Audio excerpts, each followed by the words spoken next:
अस्सलामुअलैकुम। साक्षी खबर में आपका इस्तकबाल है। आज यकुम मुहर्रम है। सुर्खियों से पहले सुनते हैं हदीस शरीफ। बिस्मिल्लाहिर्रहमानिर्रहीम। हुजूर अकरम सल्लल्लाहु अलैहि वसल्लम ने इरशाद फरमाया, अपने भाई से झगड़ा मत करो और उसकी हंसी मत उड़ाओ और उससे वादा करके वादा खिलाफी न करो। और अब सुर्खियां। किसानों की जमीन पर सदर मुकाम की तामीर और तकरीब के लिए बेतहाशा खर्च पर एतराज। जगन ने चंद्रबाबू नायडू को लिखा खुला मकतूब। तमिलनाडु में कलाम की यादगार तामीर करने का ऐलान। साबिक सदर जमहूरिया को वजीर आजम मोदी ने पेश किया खिराज। चिकन सस्ता, दालें महंगी, ग़िज़ाई अजनास की कीमतों में बेतहाशा इजाफे पर अवाम हो रहे हैं परेशान। ज़हीर खान इंटरनेशनल क्रिकेट से ली विदाई। तेज गेंदबाज IPL खेलेंगे।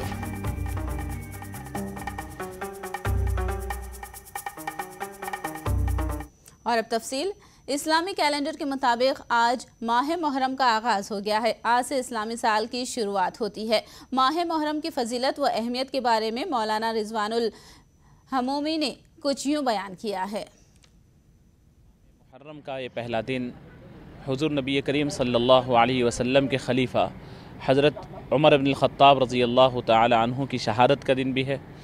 और इस्लामी तारीख़ यकीनन शहादतों से शुरू होती है और 10 तारीख़ को हज़रत इमाम हुसैन रज़ी अल्लाह तआला अन्हु जो नबी करीम सल्लल्लाहु अलैहि वसल्लम के नवासे हैं उनकी शहादत का दिन है।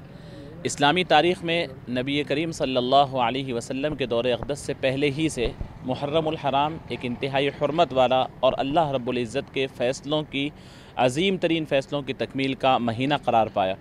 चुनाचे हज़रत आदम अलैहिस्सलातु वस्सलाम से लेकर हज़रत ईसा अलैहिस्सलातु वस्सलाम तक दीगर अंबियाए किराम के लिए अल्लाह रब्बुल इज़्ज़त ने बड़े बड़े कामयाबी वाले वाक़यात को इस माह मुहर्रम में और इसकी 10 तारीख़ को रूनुमा फरमाया, जिसका नाम यानी उस दिन को आशूरे के नाम से याद किया जाता है।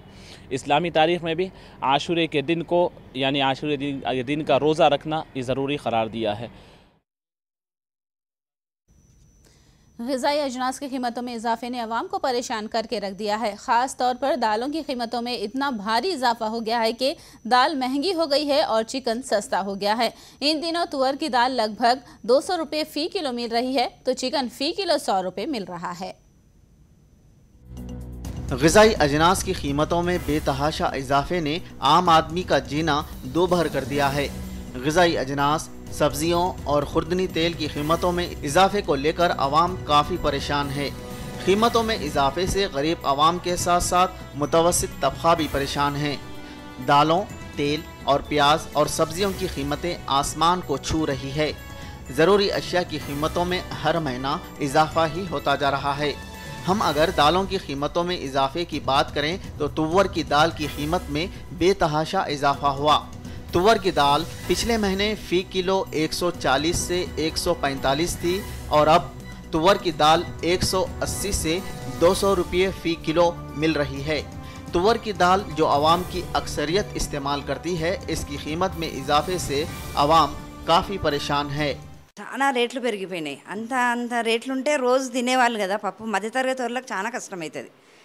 ఈ మాకు పప్పు లేనిది అసలు తినరు పిల్లలు. ఎవరు పప్పు కంపల్సరీ పప్పు కావాలి. ఏం చేసుకుంటట్టు ఉంటుంది అసలు? ఇంతగానం రేట్లు పెరిగితే నూనె ఆయిల్ పెరిగిపోయింది. ఇవన్నీ పెరిగిన తర్వాత ఇక చేసుకోవడం అన్నది కందిపప్పు అసలు డైలీ అయితే అది కావాలి కదా। चने की दाल की कीमत में भी इजाफा हुआ।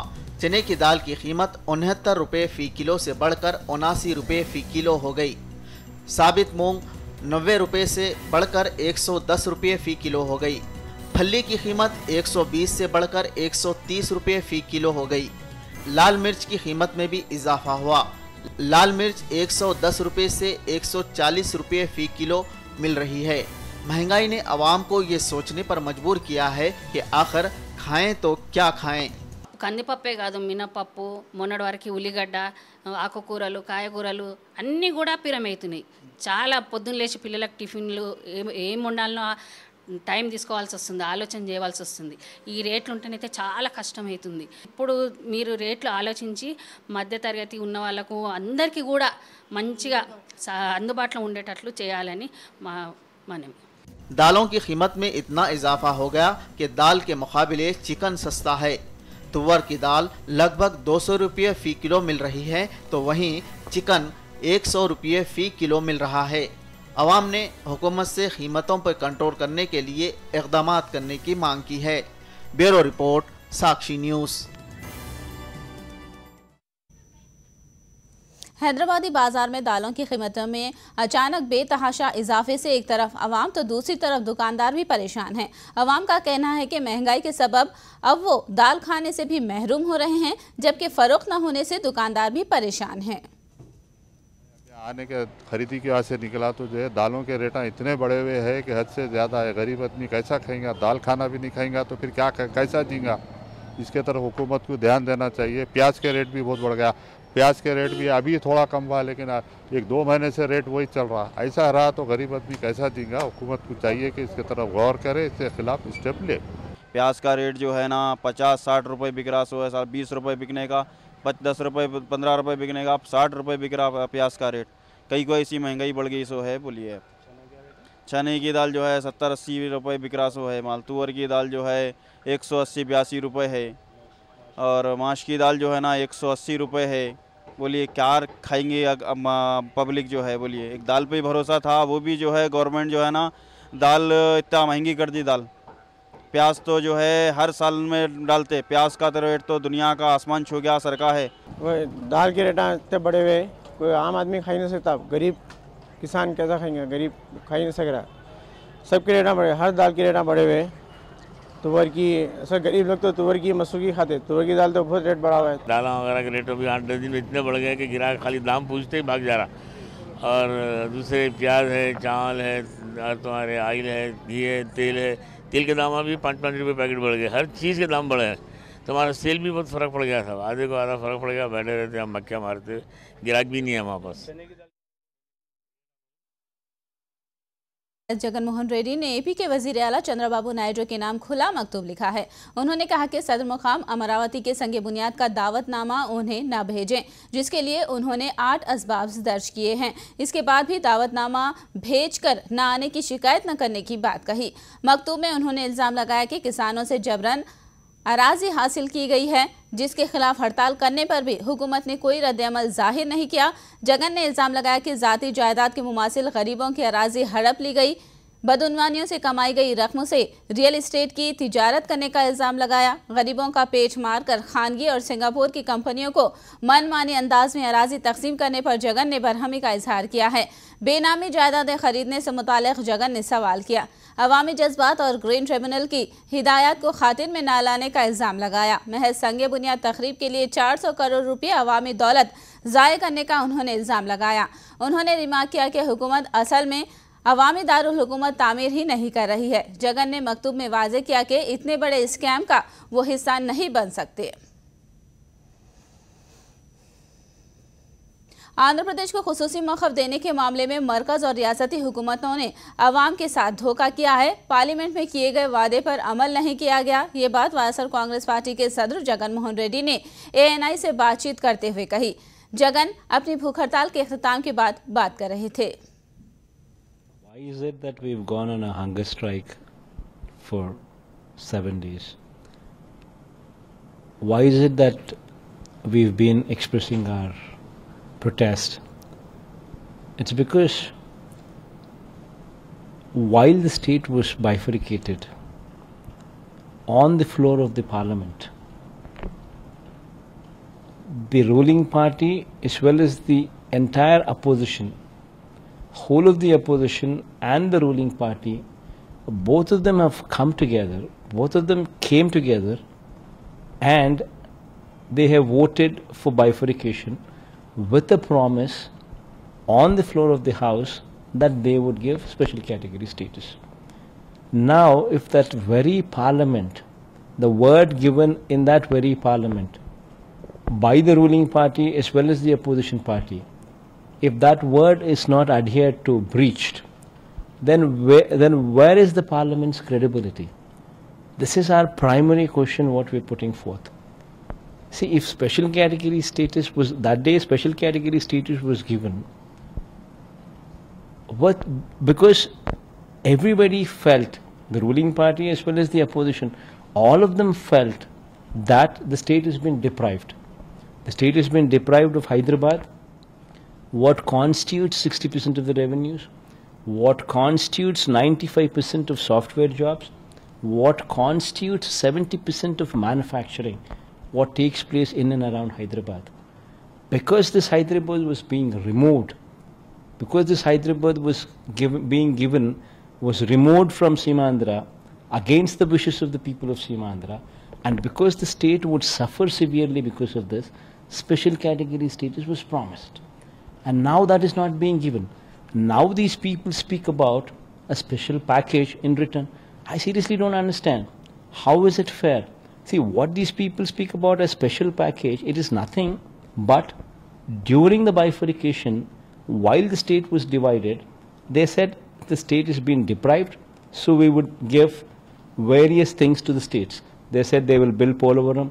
They said they will give money for the capital region. They said they will give institutions. They said they will give roads. They said they will upgrade the airports in international standards, so on and so forth. And they said they have promised so much. Those very promises now are being given, are renamed as special package. So why is it? So how is it fair to just rename that as special package and give the very same?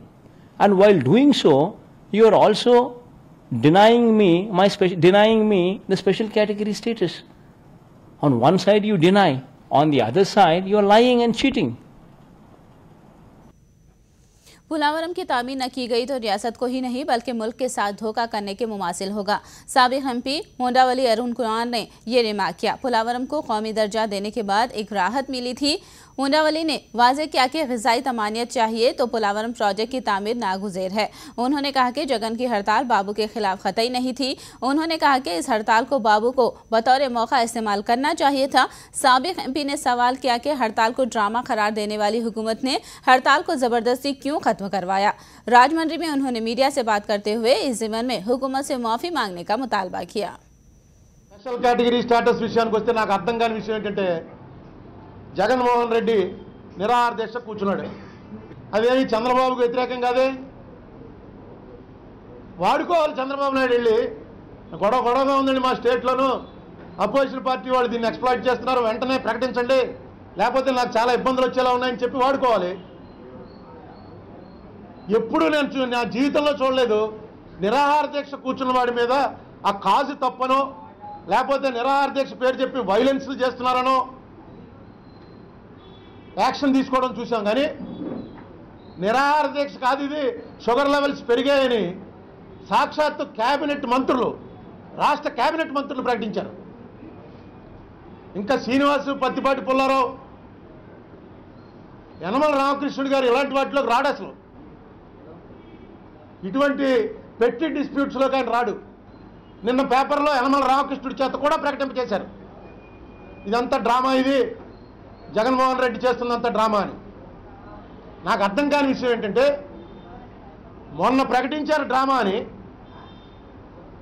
మొన్న రాత్రి ఎందుకు shift చేశారు? కారణం ఉండాలిగా shift చేయడానికి. ఎక్కడైనా land order situation వచ్చిందా? ఎందుకు షిఫ్ట్ చేశారా అంటే ఇంకా సేపట్లో వదిలేసినట్టయితే తన ఆరోగ్యం రికవర్ అవ్వడం కష్టమవుతుంది, పోయినా పోతాడు. అందుకని మేము కీటోన్ బాడీస్ని చూసుకుని దాని ప్రకారం యాక్షన్ తీసుకోవాల్సి వచ్చిందని డాక్టర్ గారు చెప్తాడు. ఈ మంత్రులు చెప్తారు లేదండి ఇతను ఏమీ లేదు, ఆహారం గ్లూకోజ్ వెళ్తుంది అందుకే షుగర్ లెవెల్స్ పెరుగుతున్నాయి అని మంత్రులు చెప్తారు. ఇంత కన్ఫ్యూజన్ ఎక్కడ చూడలేదు నేను. దీనికి సమాధానం మాత్రం చెప్పక తప్పదు. తీసుకెళ్ళిన పోలీసు వాళ్ళన్నా సస్పెండ్ చేయండి, తీసుకెళ్ళమని చెప్పిన డాక్టర్లన్నా సస్పెండ్ చేయండి. లేదు అక్కడ రిపోర్ట్లు ఒకలా ఉంటే నోటికి వచ్చినట్టు మాట్లాడేందుకు మంత్రులైనా క్షమాపణ చెప్పానండి.